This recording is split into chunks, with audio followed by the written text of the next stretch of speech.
ಪ್ರಿಯ ವೀಕ್ಷಕರೇ, ಇದು ಕೂಡ ಮತ್ತೊಂದು ವನಸ್ಪತಿ. ಇದರಿಂದ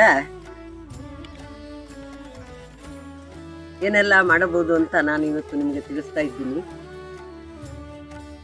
ಸ್ಟಾರ್ಟಿಂಗಲ್ಲೂ ಕೂಡ ಈ ವನಸ್ಪತಿಯನ್ನು ನಿಮಗೆ ತೋರಿಸಿದ್ದೇವೆ. ಇದು ಕನ್ನಡದಲ್ಲಿ ಹುಮುಚಿಕಲು ಅಂತ ಹೆಸರು, ಸಂಸ್ಕೃತದಲ್ಲಿ ಕುಸುಮಾಲೆ ಅಂತ ಎರಡು ಹೆಸರಿದೆ ಇದಕ್ಕೆ. ಸಂಸ್ಕೃತದಲ್ಲಿ ಒಂದು ಹೆಸರು, ಕನ್ನಡದಲ್ಲಿ ಒಂದು ಹೆಸರು, ಆದರೆ ವ್ಯತ್ಯಾಸಗಳು ಬೇರೆ ಬೇರೆ ಇರ್ತದೆ ಹೆಸರಿನಲ್ಲಿ. ಹಿಂದಿಯಲ್ಲಿ ಬೇರೆ ಥರ ಹೆಸರಿದೆ. ಹಾಗಾಗಿ ಇದು ಮಲೆನಾಡಿನಲ್ಲಿ ಬೆಳೆಯುವಂಥ ಸಸ್ಯ. ಇದು ಕೆಲವರಿಗೆ ಉಗುರಿನ ಹತ್ತಿರ ದಪ್ಪ ಆಗಿ ಸಪ್ಟಿಕ್ ಆಗ್ತದೆ.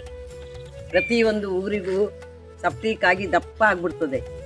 ಇದಕ್ಕೆ ಡಾಕ್ಟರ್ ಔಷಧಿಯಿಂದ ಇದು ಕಡಿಮೆ ಆಗೋಂಥ ರೋಗ ಅಲ್ಲ. ಮತ್ತು ಕಾಲ್ಬೆರಳು ಕೂಡ ಉಗುರಿನ ಹತ್ರ ಮಾತ್ರ ಆಗೋಂಥ ರೋಗ ಇದು.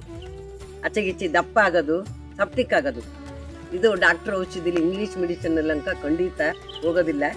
ಎಷ್ಟೋ ಜನ ಇದು ಮಿತಿ ಮೀರಿ ಲಾಸ್ಟ್ ಮೂಮೆಂಟ್ರೆ ನನ್ನ ಹತ್ರ ಬಂದು ಇದನ್ನು ಔಷಧವನ್ನು ಮಾಡ್ಕೊಂಡು ಹೋಗಿದ್ದಾರೆ.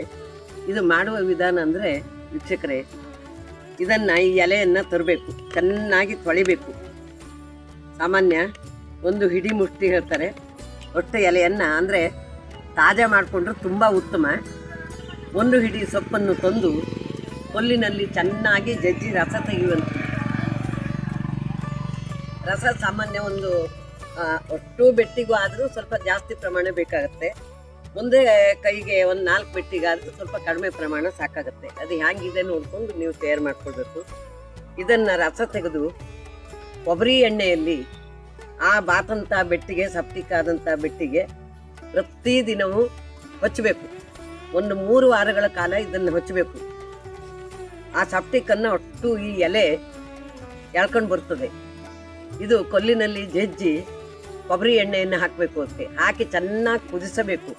ಕಲರು ಆ ಥರ ಹೊಸೂರ್ಗಾಗಿ ಬರ್ತದೆ. ಆ ಎಣ್ಣೆಯನ್ನು ನೀವು ಸೇರಿಸಿದ ಬಾಟಿಯಲ್ಲಿ ಹಾಕಿಟ್ಕೊಂಡ್ರೆ ತಿಂಗಳಗಟ್ಟಲೆ ಯಾರು ಬರ್ತದೆ, ಹಾಳಾಗಲ್ಲ. ವೀಕ್ಷಕರೇ, ಯಾರಿಗಾರು ಈ ಥರ ಸಮಸ್ಯೆ ಇದ್ದಲ್ಲಿ ಈ ಸೊಪ್ಪನ್ನು ಮುಂದಿನ ವಿಡಿಯೋದಲ್ಲಿ ನೀವು ಇದನ್ನು ನನಗೆ ಕೇಳ್ಬೋದು ಫೋನ್ ಮಾಡಿ. ಅದಕ್ಕೆ ಸರಿಯಾದಂಥ ಸಜೆಷನ್ ಮತ್ತೆ ಪುನಃ ನಾನು ಕೊಡ್ತೀನಿ. ಇದನ್ನು ಜಜ್ಜಿ ಎಣ್ಣೆಯನ್ನು ರೆಡಿ ಮಾಡಿ ಇಟ್ಕೊಂಡು ಪ್ರತಿದಿನವೂ ಆ ಎಣ್ಣೆಯನ್ನು ಉಗುರಿಗೆ ನೀವು ಹಚ್ಚುತ್ತಾ ಬರಬೇಕು. ಇಲ್ಲ ಪೇಸ್ಟ್ ಟೈಪ್ ಮಾಡಿ ಉಗುರಿಗೆ ಕೊಟ್ಟದ್ರಿಂದಲೂ ಇದು ವಾಸಿ ಆಗ್ತದೆ. ಎಣ್ಣೆನಾರು ಮಾಡ್ಕೊಬೋದು. 2 ವಿಧಾನದಿಂದ ಇದು ತಯಾರಿಸಿಡ್ಬೋದು. ಇದು ತುಂಬ ಉಪಯುಕ್ತವಾದ ಔಷಧ. ಉಗುರು ಸುತ್ತಿಗೆ ಅಂತ ಹೇಳ್ತೀವಿ ನಾವು ಇದಕ್ಕೆ. ನಮ್ಮಲ್ಲಿ ಕನ್ನಡದಲ್ಲಿ ಉಗುರು ಸುತ್ತು ಅಂತ ಹೇಳ್ತೀವಿ, ಆದರೆ ಇಂಗ್ಲೀಷ್ನಲ್ಲಿ ಏನೋ ನನಗೆ ಗೊತ್ತಿಲ್ಲ. ಉಗುರು ಸುತ್ತಿನ ಔಷಧಕ್ಕೆ ಇದು ರಾಮಬಾಣ. ಹಾಗಾಗಿ ವೀಕ್ಷಕರೇ, ಇದನ್ನು ಅಕಸ್ಮಾತ್ ನಿಮಗೆ ತಯಾರು ಮಾಡುವಂಥ ವಿಧಾನ ಗೊತ್ತಾಗದಾಗಿದ್ದಲ್ಲಿ ಮತ್ತೊಂದು ಸಲ ನೀವು ಫೋನ್ ಮಾಡಿ ವಿಚಾರ ಮಾಡ್ಬೋದು. ನಾನು ಅದಕ್ಕೆ ಸರಿಯಾದಂಥ ಸಜೆಷನ್ ಮತ್ತೊಮ್ಮೆ ನಿಮಗೆ ತಿಳಿಸ್ತೇನೆ. ಪ್ರಿಯ ವೀಕ್ಷಕರೇ, ಇದು 2 ವಿಧದಲ್ಲಿ ಇದನ್ನ ಮಾಡ್ಬೋದು. ಮತ್ತು ಇದ್ರ ಜೊತೆಯಲ್ಲಿ ಸ್ವಲ್ಪ ಅರಿಶಿನೂ ಕೂಡ ನೀವು ಹಾಕ್ಕೊಳ್ಬೋದು. ನೊಂಜಿನ ಅಂಶವನ್ನು ಎಳೆಯುತ್ತದೆ ಅದು. ನೀವು ಪೇಸ್ಟ್ ಮಾಡಿ ಹಚ್ಚಿದ್ರೆ ಆ ಪೇಸ್ಟಿಗೆ ಸ್ವಲ್ಪ ಅರಿಶಿನವನ್ನು ಸೇರಿಸ್ಕೊಂಡು ಹಚ್ಚಿರಿ. ಎಣ್ಣೆ ಮಾಡಿ ಹಚ್ಚೋದಾದ್ರೆ ಅರಿಶಿನ ಬೇಡ. ಎಣ್ಣೆಯನ್ನು ಮಾಡಿ ನೀವು ಸೀಸಲ್ಲಿ ತುಂಬಿಟ್ಕೊಂಡು ಎನಿ ಟೈಮು ಹಚ್ಕೊಳ್ಬೋದು. ಆದರೆ ಆ ಎಣ್ಣೆ ಅದಕ್ಕೆ ಕರೆಕ್ಟಾಗಿ ಡ್ರೈ ಆಗಬೇಕು. ಹಚ್ಚಿದಂಥ ಎಣ್ಣೆ ಉಪಯೋಗ ಆಗಬೇಕು ನಿಮಗೆ. ಇದರಿಂದ ಯಾವುದೇ ಉಗುರು ಸುತ್ತಿನ ರೋಗ ಅದು ನಿಮಗೆ ವಾಸಿ ಆಗ್ತದೆ. 100% ಇದರಿಂದ ವಾಸಿ ಮಾಡುವಂಥ ಗುಣ ಇದರಲ್ಲಿದೆ. ಆದ್ದರಿಂದ ಪ್ರಿಯ ವೀಕ್ಷಕರೇ, ಇವತ್ತಿನ ಈ ಸಂಚಿಕೆ ಕೂಡ ನಿಮಗೆ ಇಷ್ಟ ಆದಲ್ಲಿ ನನಗೆ